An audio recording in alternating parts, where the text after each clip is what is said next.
But I want to bring in my guests. We are joined. Make America America. Make America America. We can't say great anymore because that ends up referring to the other guy.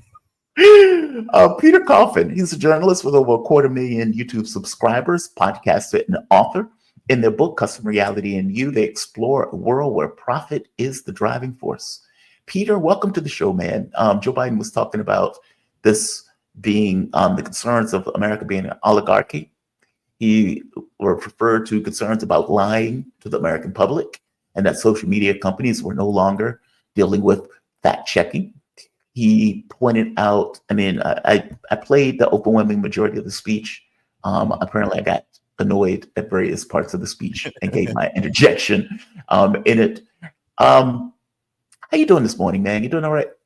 I'm good. I apologize. A little late. I had a brain fart about the time zone here.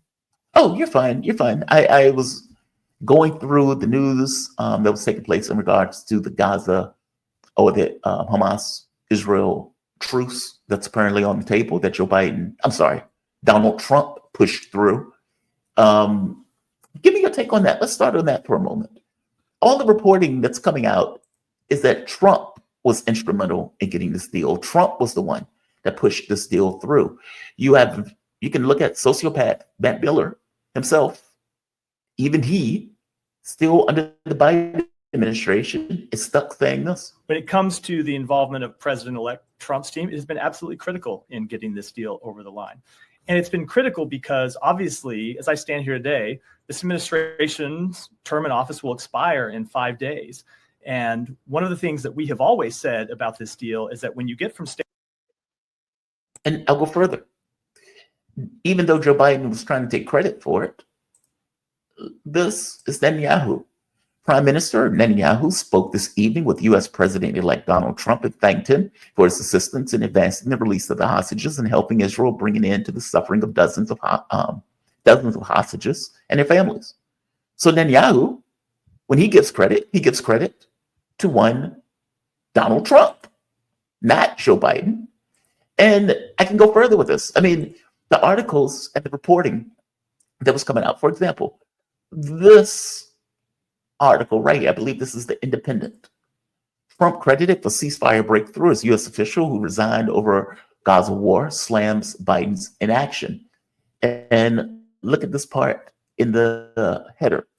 Officials said the breakthrough came with Trump applied pressure to the Israeli government, something Biden was unwilling to do. So the publications and the media is pretty clear that this is the Biden administration. Here's another one. Truce talks aided by Trump's pressure amid Hamas weakness, diplomat says. Like over and over again, all of these publications are pointing out that it was Trump that did it, not Joe Biden. I want to point out something else. The Times of Israel even said something. Even the Times of Israel, they had an interview with Jack Lew, the ambassador, and he pointed out that Joe Biden at no point put pressure on the Netanyahu government anyway through. Here's another one.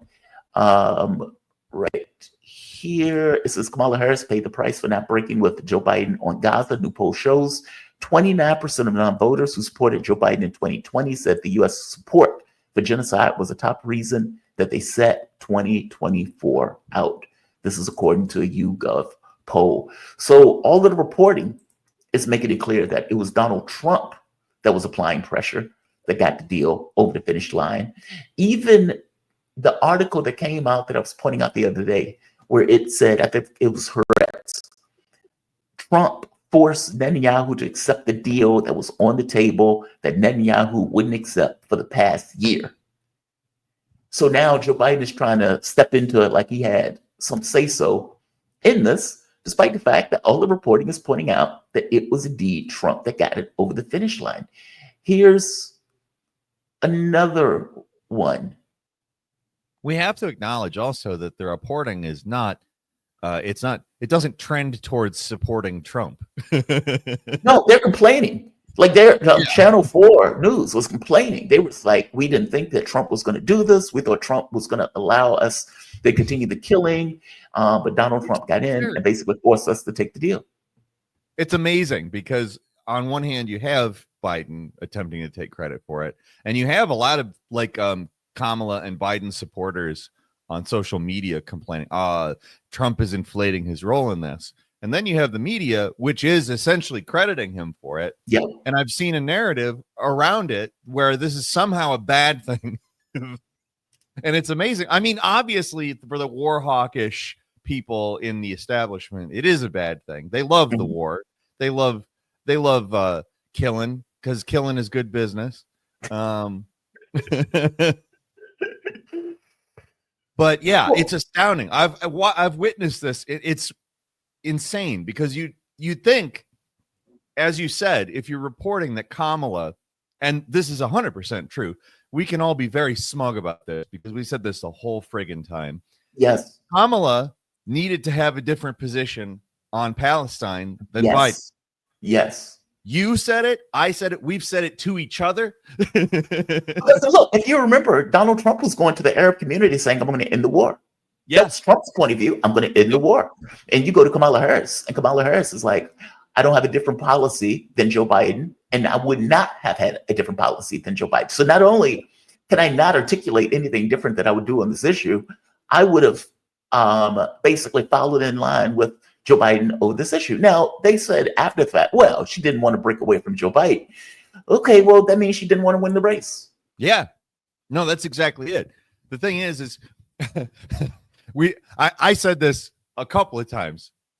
Do they really want to win, or do they want to be able to fundraise for 4 years off Donald Trump hate? Yep. Because it seems like they're happy with either. If they win, great. If they lose, great. They can fundraise off of how much they've trained their followers to hate Donald Trump. And this is Joe Biden. I think this was yesterday. Listen to this exchange, because they point out to Joe Biden, hey, Joe Biden, who do you think should get credit for this? Listen to what Joe Biden said. He will hold. I'm confident. Thank you. Who gets credit for this, Mr. President, you or Trump? Is that a joke? No, it's not a joke.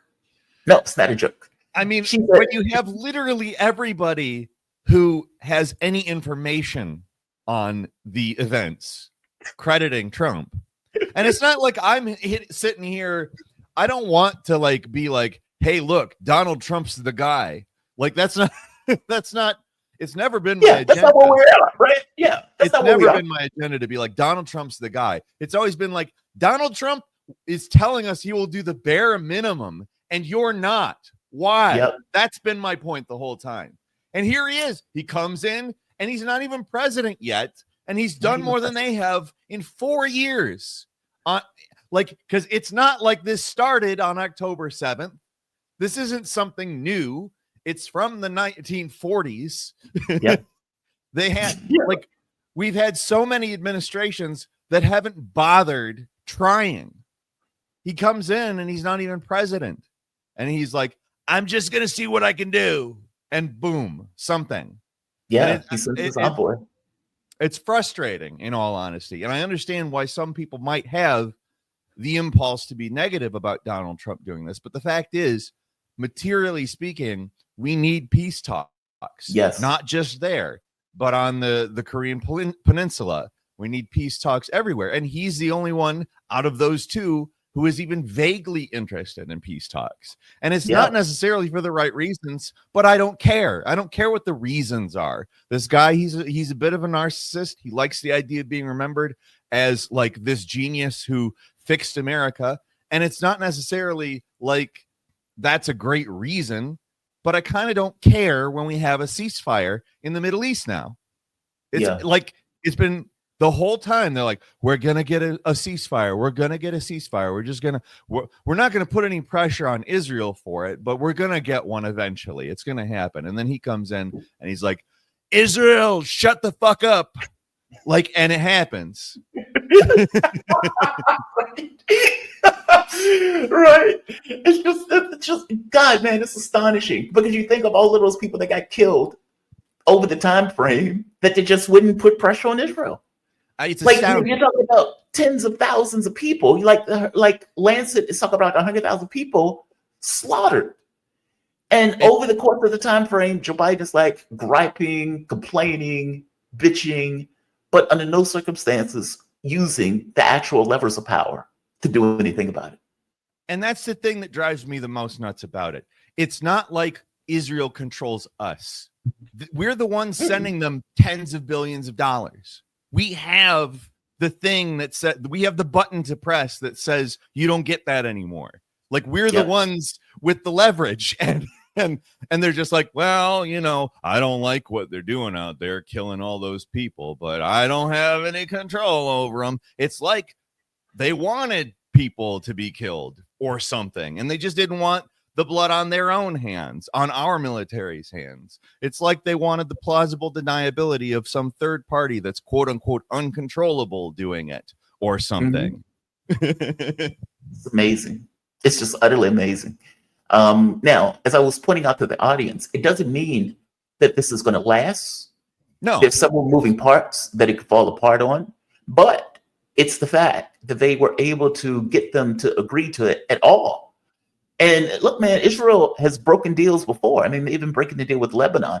So yeah, it's clearly, I get the cynicism that people will have with this, especially with the Biden administration, who kept saying we're close to a deal, we're close to a deal. Hamas is not accepting the deal, despite the fact that Hamas was the one that was saying, yes, we will take the deal, and they wanted to take the deal for the last several months. No, it was the Biden administration just not putting any pressure. I mean, if you lie on everything that comes out, so a kid gets killed and it's like, well, Israel is going to do an investigation. We'll wait for their investigation. And you do that for like a year.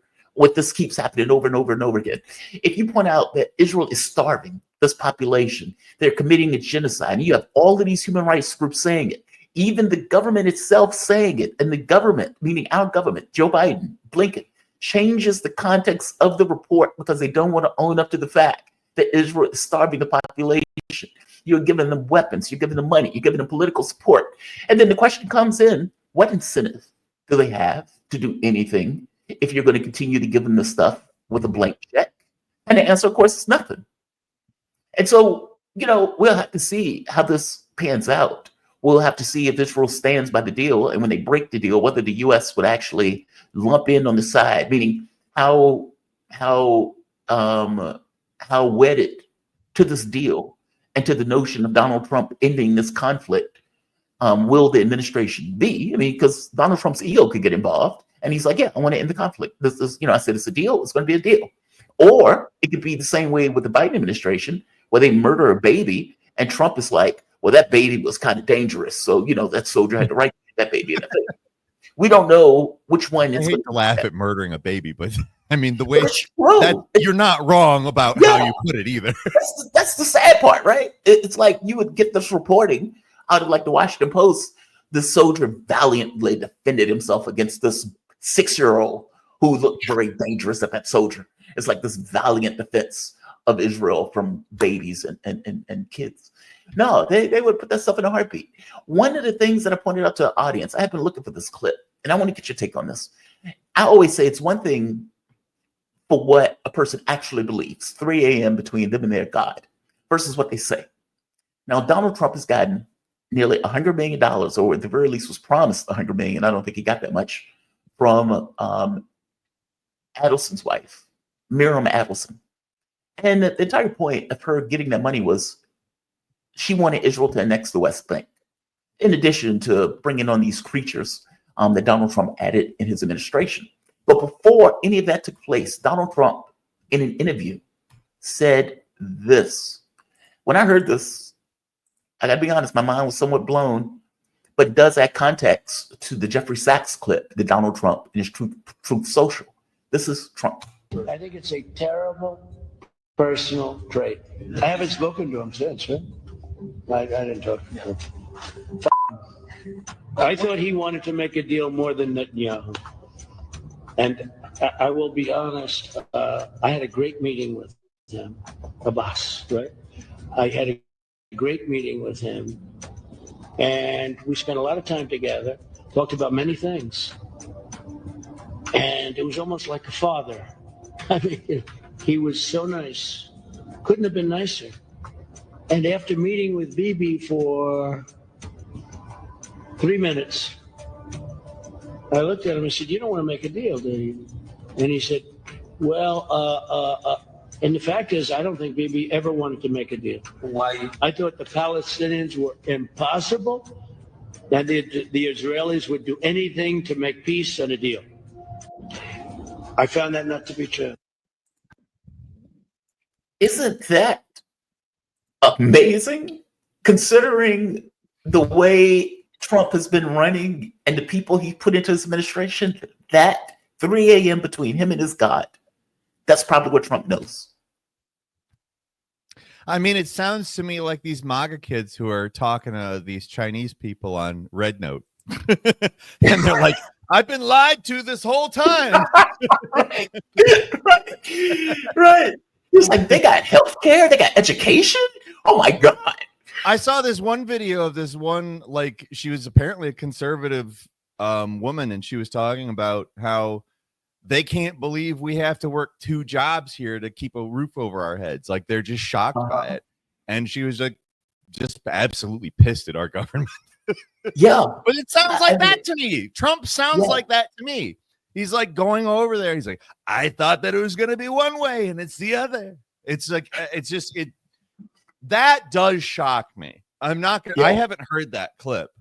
And just to be completely clear, that's something I would never expect, because it's more or less Trump saying I was wrong, which is not something you hear out of Donald Trump. I thought it was one way, and it turns out it's a different way. That is an amount of humbleness I never expected to hear out of that man. But B, completely correct. It's astonishing. Like the first time I heard that, it was on the show Dialogue Matters or Dialogue Works. And I was like, holy shit. Yeah. Like, because what he means is, you know, it's like, it's one thing of what you project and what you say. It's another thing what you actually believe. And there's this kind of question of, okay, well, are you functioning on what you say, or are you functioning on what you actually believe? And when Donald Trump put out the Jeffrey Sachs clip, and people were like, what the hell is this? Like, why is Trump putting this clip out where it's pointing out that Netanyahu is a deep, dark son of a bitch? And nobody knew how to frame it. I mean, person after person after person that I would ask about, they was like, I don't know how to frame this clip because it doesn't fit within the context of the things that Donald Trump has said or the people he's put into his administration. But the moment that you play that other clip, then the Jeffrey Sachs clips make more sense because it gets across, okay, this is probably what Trump actually believes, regardless of what he does. This is probably what he actually believes. Just astonishing stuff. Just astonishing stuff. He walked into a situation with a preconceived notion, and everybody acted the opposite of how he expected them to. So, I mean, the thing is Trump, as much as he himself can be a blowhard, an exaggerator, the thing that he has harped on endlessly is fake news. He does not like the representation of things different than how they are, even if it's like almost to the point of it can be irritating at times, because he will get obsessed with that in cases that it may not even really apply also. But the fact is, it's something he's kind of obsessed with. So it doesn't completely shock me that going into that situation. And now, just to be clear, that clip took place years ago. That wasn't recent. This was but I still haven't heard it. Yeah. I can see, you know, the idea of him going into that situation and getting a different. I wish that I had heard that clip much earlier, because honestly, that's astounding. Like, knowing that is rattling around somewhere up there in his head. I mean, I'm obviously that's going to be a person who is going to at least get closer to a deal there than, listen up, Jack. I just think, you know, they're doing whatever they want over there. It doesn't matter what we say. It's like, no, like you're stumbling around. That's all you're doing, sir. Like, I'll reiterate it one more time. This guy is not even president yet. He goes over there or has a representative over there. It doesn't even matter how it goes down. I don't exactly know the conditions. It could be one or the other. But the fact is, his involvement suddenly, oh, it's done. They're willing to put pressure on Israel, and Israel, oh, hey, wait, they're a much smaller country that's massively dependent on us. It's almost like pressure on that would work. I want to show you something else. I was laughing with my audience at this clip because now MSNBC has to deal with this kind of question of, well, wait a minute, why couldn't Joe Biden get this? Like, you have all of these Democrats now that have to somehow shield for Joe Biden because Trump, who's not even president, was able to get a deal that Joe Biden, who had been president for the last 3-4 years, was not able to get a deal.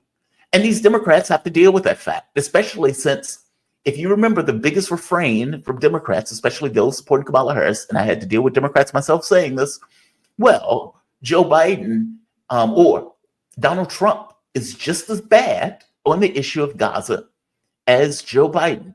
So why are you voting for Trump or not voting for Kamala Harris on this issue when it's a wash?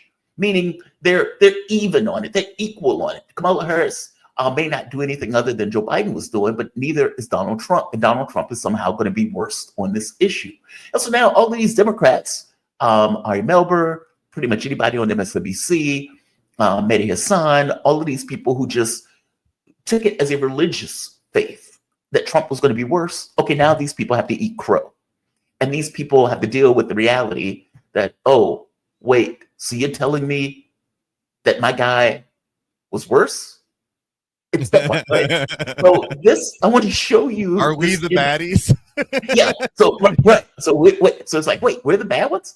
So this is Ari Melber, and I was laughing at this clip so hard because Ari, if I can find it, I thought I had the clip up.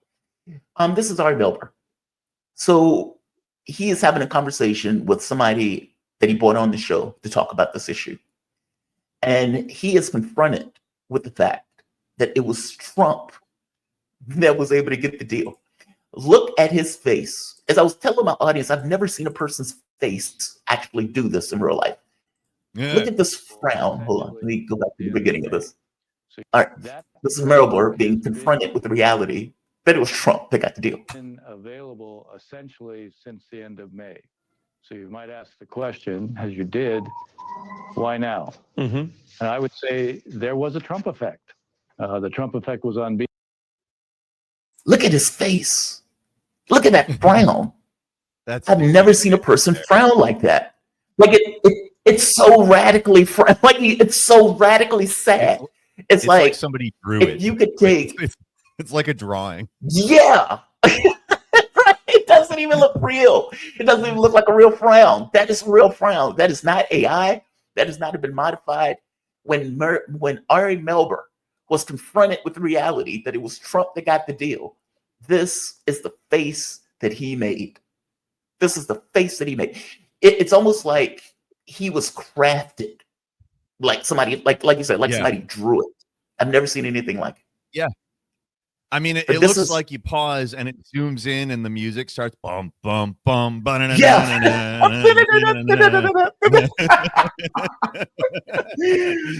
This is the way Democrats look when they've confronted with the reality that Trump got a deal that Joe Biden couldn't get. That look.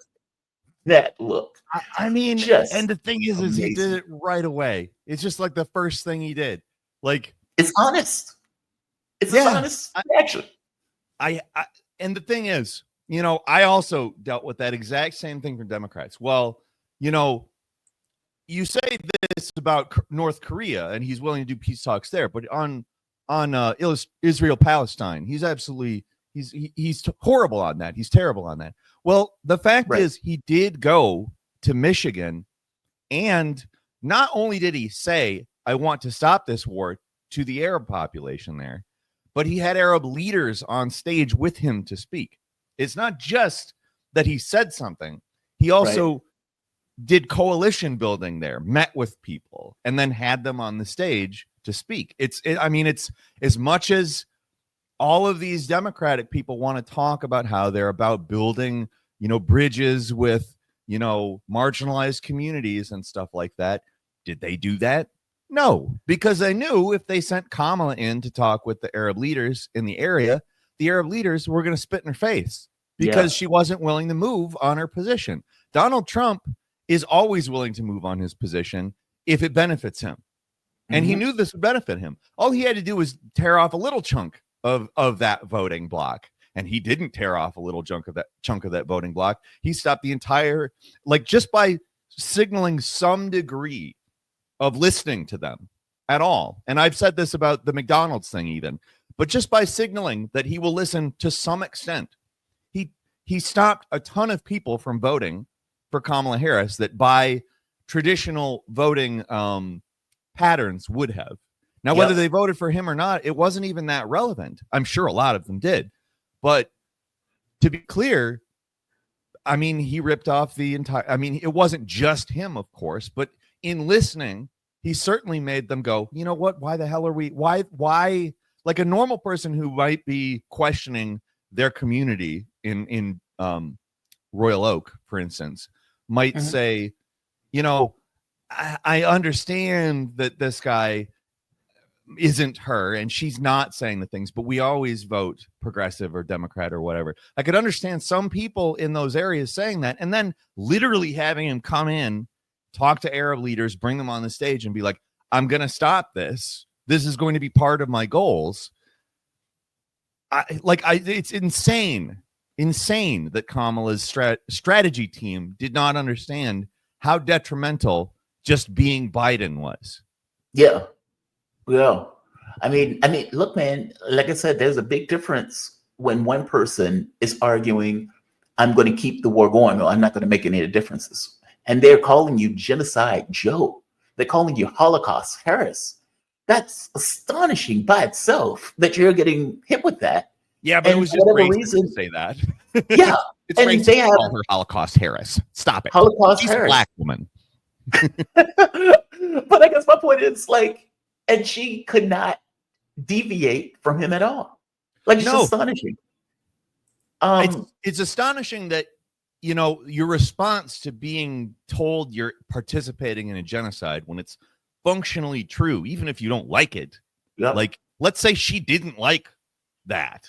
Let's say she was against that, internally. Let's say morally she understood how bad that was.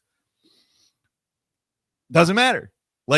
Their response was just it's racist to call me that. Don't call me that. Instead of reckoning with the fact that that's a very, very serious accusation. It's not something flippant. We're not saying she flip-flops on healthcare. That is, she does, but it's not participating in a genocide. That's Hitler stuff. Flip-flopping on healthcare isn't Hitler stuff. Right. You would think that they would take that with the credit, the seriousness it deserves. One of the other things, for once, Antony Blinken got told the truth to his face. For once. Because Blinken has been doing this legacy tour himself. And he's been yeah, the Palestinians deserve some level of determination. All of the things that he wasn't doing over the course of his administration. It seems that what Joe Biden and Blinken have decided to do was effectively repudiate their entire behavior, as if this legacy speech is the only thing people is going to remember about Blinken, or for that matter, Joe Biden. But finally... for Joe Biden, it probably actually is. Well, yes. He's not going to remember anything past that. Well, but everybody else is. That's the rub. Because he does what everybody else does. But somebody finally told Blinken to his face the truth. And God bless her. Children,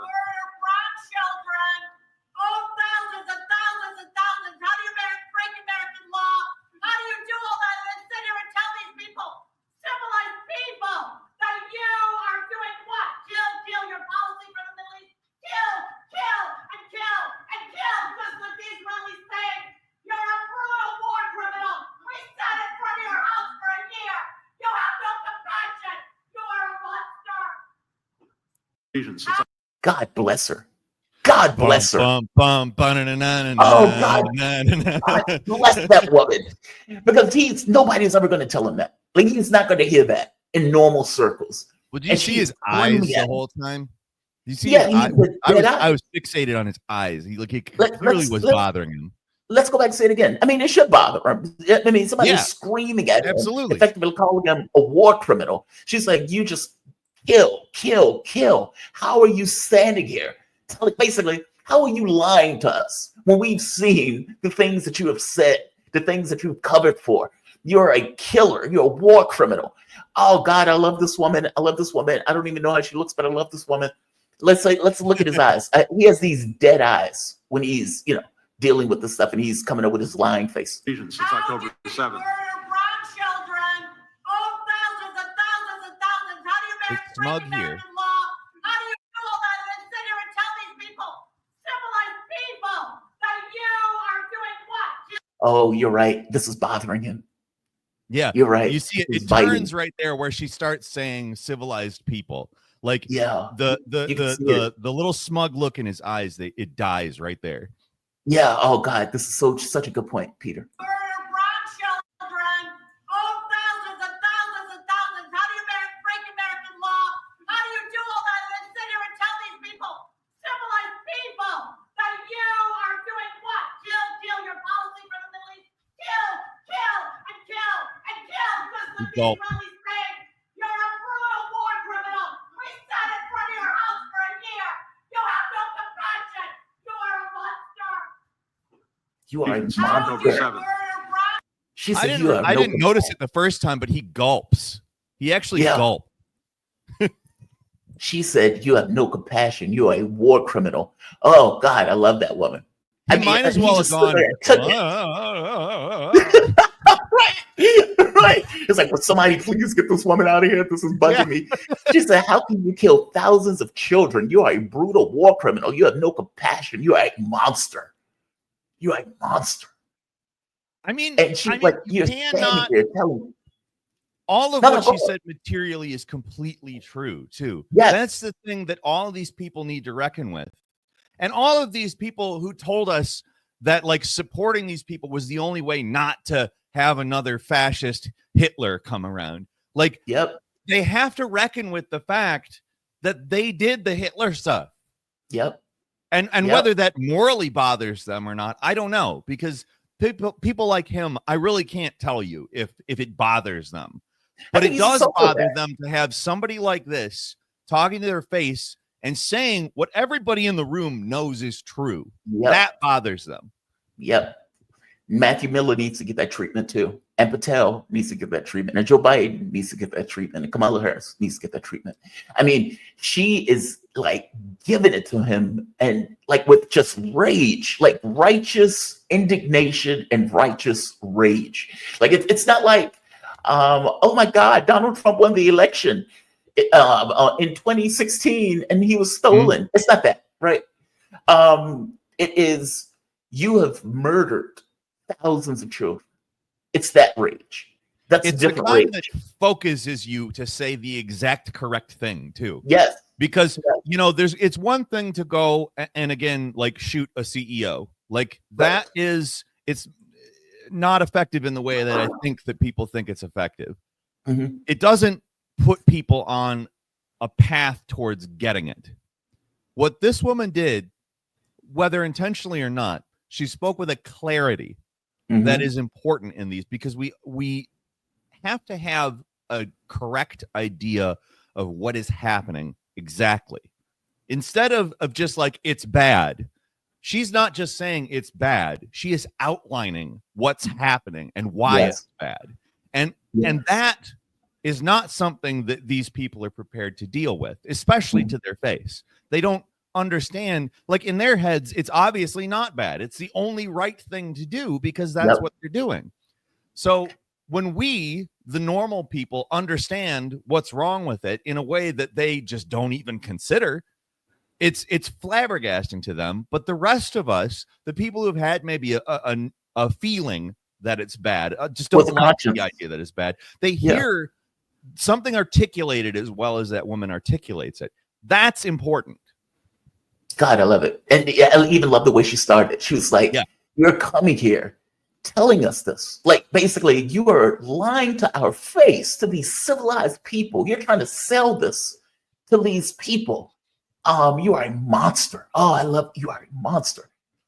God, I love that thing woman. is people, when they hear it that way too, they understand, like they've heard all of these arguments on the media, like they're spending all this money there. And it's true. They are spending all this money there. But they finally put two, when you have this there, you put two and two together. You think they're spending all this money there to kill innocent people. So they're making me poorer to make them dead. Yeah. That sucks. I don't like that. I can't support that as a person. Like any person can't support that. And these people have nothing to say about it. Not just can't support it. Like there's something disgusting about this notion of mass murder of children. And it's like, for all of the shilling, the starvation of kids, we have babies freezing to death.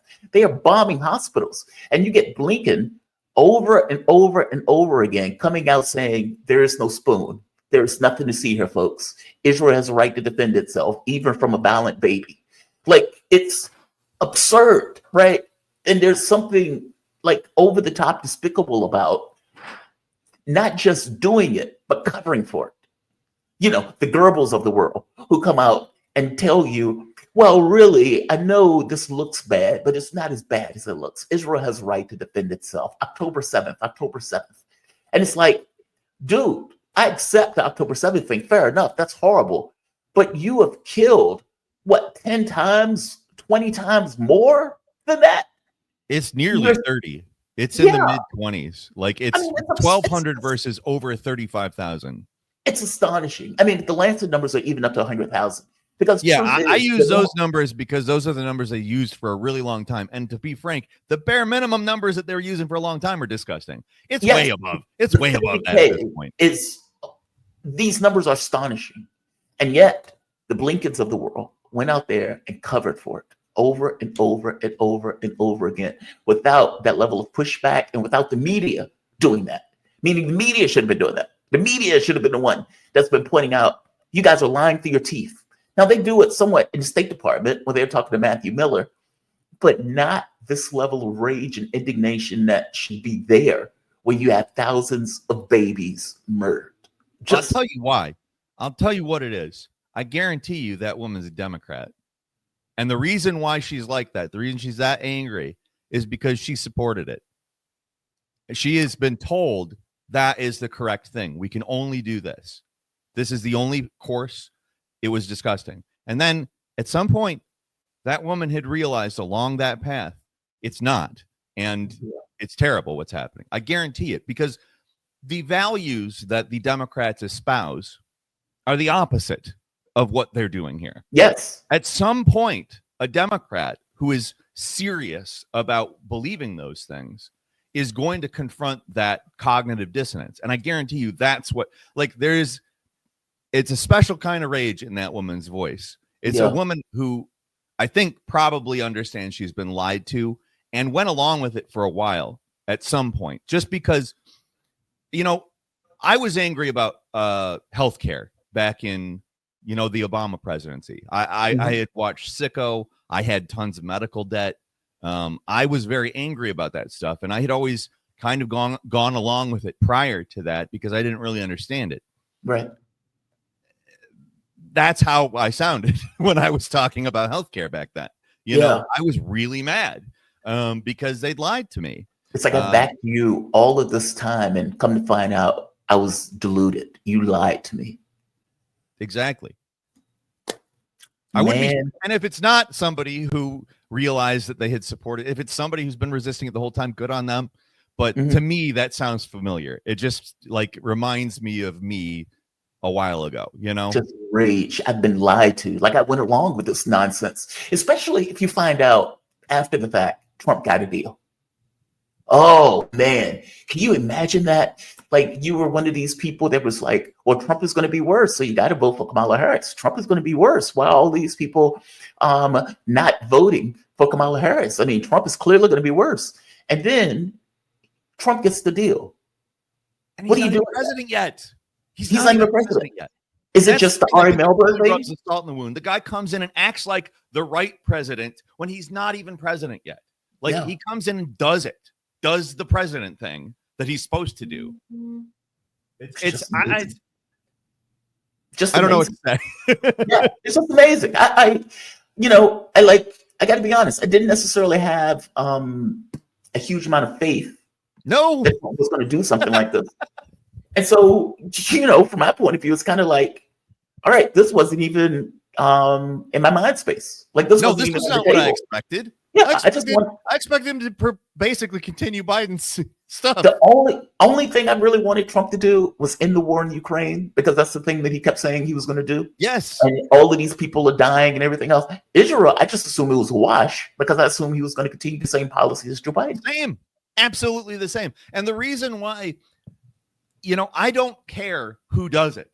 That's the big thing. This Same is the here. thing that I think that a lot of people need to start to understand. I don't care who does it. I don't care for what reason. I don't care how they do it. If there's a ceasefire in a war zone and our negotiation was part of it happening, that's good. It's you have absolutely zero ground to stand on if you're trying to argue that's bad. It can only be good. I don't care if it's Donald Trump. I don't care if I didn't expect him to do this, and I didn't. I very, very much thought, you know what, the Israel thing is probably not the issue. We can't really press him on that, because what is he going, like, he's never given us any indication. Although I wish I had heard that clip that you played earlier, much earlier, because to me that just, it says exactly what happened here. Like, the guy understands that Israel was not looking for a deal, and he's like, you know what, we've got the leverage. Yeah, we're going to push him into it. I mean, that's what it sounds like to me. We're going to push him into it. And let me see, it was one last clip. I think this is the one that I heard the other day. And then maybe not. It was something that Blinken said the other day that annoyed the hell out of me, because again, Blinken has been lying to such a degree, and he's so delusional, that I love the fact that he got confronted on it. And maybe I don't need to show it. I mean, people know that Blinken has been lying through his teeth. So they're pretty clear. They're mad at him. Yeah, they know at this point. They're very clear that Blinken has been lying through his teeth. So it's not like I have to show a clip of Blinken lying through his teeth. Peter, thank you for this. I really do appreciate it, man. Anything you want to say before I close on this? I mean, I hope it goes through. I hope it withstands any kind of breaches in it. These people have been killed to the tune of tens of thousands. They are saying that they're going to allow the people to go back to their homes. There are no homes. 60-70% of Gaza has been destroyed. So I don't know what the people are really going to go back to, even though they're saying there's going to be a huge amount of humanitarian assistance that are going to be dumped into the area. Well, I think I have to echo my friend and co-director Caleb Maupin from the Center for Political Innovation. We have an event going on that you're going to be at next Monday, and something he said very much in this case is when Donald Trump does something right, we have to loudly support it, whether that is what he, like, the only thing he does, or regardless of like all of the other things he does. We have to support the things that are done right, because it doesn't matter who did them. It matters that there's a ceasefire on the table. And if people respond well to the ceasefire, that's going to be something that, he's a narcissist. Like, just to be clear, this guy is not like a great guy, but he loves being viewed positively. And if people respond well to the good things that he does, he'll probably want to do more of them. We have to understand this is a good thing, and we wouldn't have gotten it with Joe Biden or Kamala Harris. Like, it's that simple. It sucks for a lot of people, I understand, and there's a lot of, like you said, crow to be eaten, but like, I'm sorry, it's happening. That's material. It's materially a ceasefire. It has been agreed to. Now, like you said, it could be that it doesn't necessarily withstand the test of time, but also that depends on Donald Trump. If Donald Trump continues to stand by it and continues to use pressure, it doesn't matter if they don't want to adhere to it. They're going to have to. Yep. Yeah, And that's the key point. If Trump wants it and he stands by it, they're going to have to do it. There's no way he's around. going to want it more. And he's going to want it more if we're vocally like, yes, this is great. Thank you. Please do more. Yep. Good job. Keep going. This is a good thing. Give him credit Good job, when Donnie. he does well. Good job. Thank you. Keep going. Keep going, Donnie. Pat him on the head. Tell him good, and hopefully he'll continue in the direction of doing the good things. Peter, man, thank you for this. Peter Coffin. He's a journalist with over 250,000 YouTube subscribers, podcaster, and author. In the book Custom Reality and You, they explore a world where profit is the driving force. And Peter, you also have another book out. This was The Left and Right, the Horseshoe Theory. Horseshoe Theory is right, but not how you think. It's not a big book. It's actually a fairly short book. It's like $6 on Amazon. It might be $8 on Amazon. I can't remember the price, but it's a lower priced book. It's I think makes a good point. So if anybody wants to pick that up. And also thank you very much for having me on as per usual. Always fun. Oh man, I always enjoy having you on, man. I always enjoy these conversations. I always think they're fun and easy to talk to and all that good stuff. And I love your political analysis. So thank you for this, man. I appreciate it. You have a good one. All right. The one and only Peter Coffin. Much appreciated to Peter for joining me on the show. You can find him at Peter Coffin. So definitely check him out.